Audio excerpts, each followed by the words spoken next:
Bring an end to airborne contaminants in your car with the new cabin filter from Filterheads.com.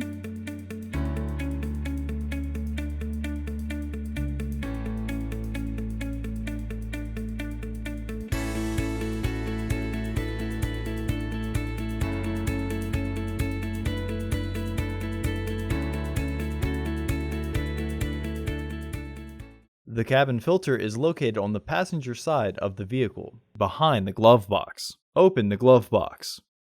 Push in on the sides of the glove box to release the stops and lower the glove box. Unclip both sides of the housing cover to remove it. Remove the old filter from the housing and clean out any debris inside. Remove the old filter from the frame.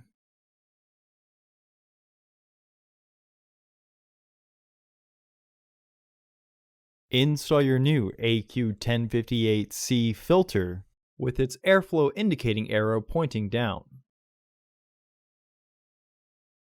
Reinstall the frame into the housing to clip it into place.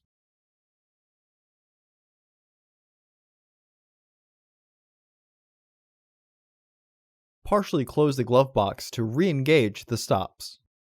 Close the glove box. Visit our website to order your filter to ensure that it fits.